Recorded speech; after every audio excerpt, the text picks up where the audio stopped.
Right now, it's 3:12 p.m. on Saturday, February 11th, 2020, or February 10th. So tomorrow is Sunday, and it's Super Bowl Sunday. Super Bowl Sunday, historically, in Tampa Bay anyway, has always been a very good driving day. So you absolutely want to be driving tomorrow. This is what I do. I do pickups all day until the actual game starts. I don't want anybody rowdy in my vehicle.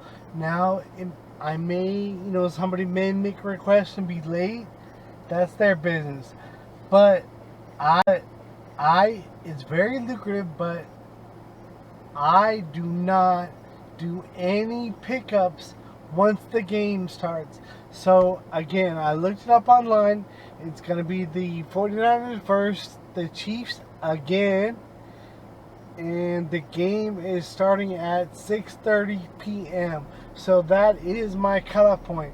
Like, for example, let's say that I drop somebody off, or I'm going to drop somebody off, and I get a request from Uber that's big. I will not do that request if it's after 6:30 p.m. I will drive the customer that I have in my vehicle currently to their destination, and I will end up, at places later than 6:30 p.m. That's fine, but I will not do any pickups beyond 6:30 p.m. Not tomorrow.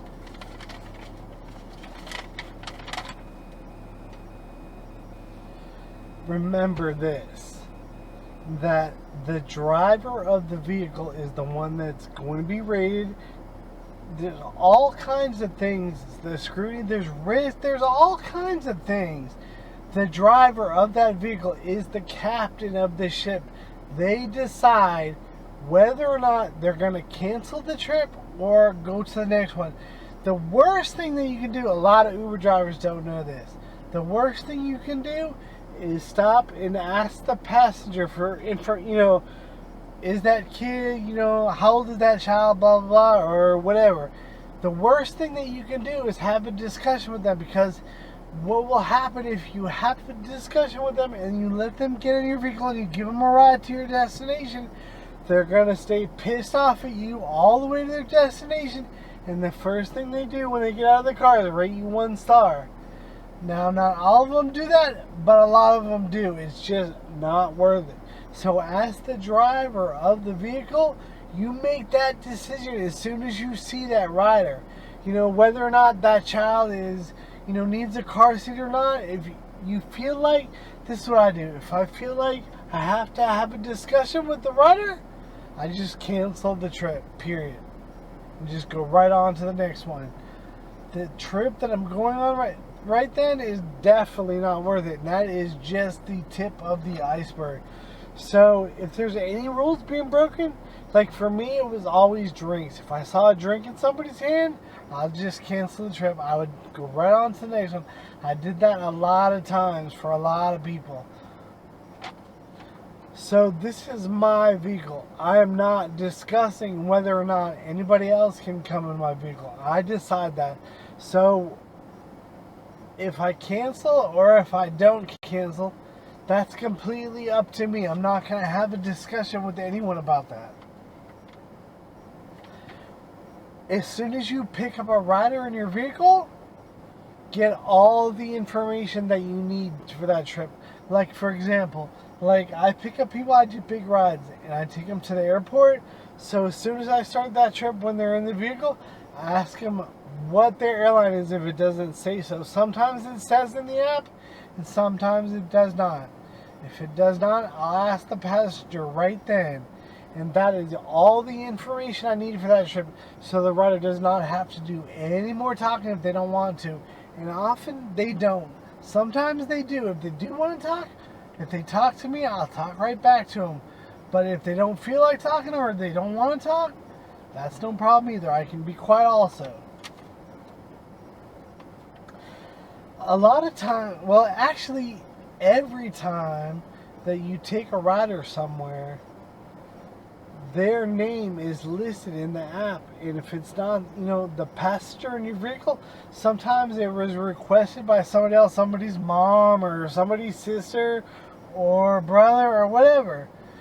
So always, use their name when you talk to them, the name that's in the app. So if they don't say anything to you that the ride was requested by another rider, if that is unknown to you, then as soon as that is known, get your passenger's name. So for example, if your passenger's name is Joe and Sally booked the ride, as soon as you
their name.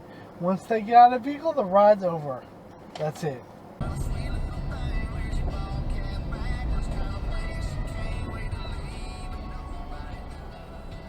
Jesus Christ! The fuck? Jeez. Oh, and another thing, Uber insurance no longer has uninsured motorists. So, I got in an accident in March, and the other driver did not have any insurance. And Uber doesn't have any type of uninsured motorist. So as the driver of the vehicle, I was not insured at all. Even though I had 3 insurance policies, I had that Uber driver insurance, which is also horrible. Don't do it. All I did to sign up for the Uber driver insurance was press a button. That was the worst button I ever pressed. Only do pickups. This is tip number 4. Only do pickups in the areas that you know very well. So, only in the areas that you are familiar with, do pickups. Do not, drive around in other places. Don't do it. When you drop a passenger off, then go right back to where you started or right back to where you're familiar with it and drive there. Do not, if you can help it, drive in places that you do not know. Tip number 5. Decide exactly what hours you want to work, and then when that hour comes up, go offline immediately and don't go back online until the next day. The wear and tear on your vehicle is what this is saving. So no matter what, just pick a time, and when that time comes, go home. Even if, I don't care if the area is surging like crazy and there's lots of big calls coming through, don't do it. And tomorrow, Super Bowl Sunday, if a call comes to my phone after 6:30 p.m., I won't do it. I just won't do it.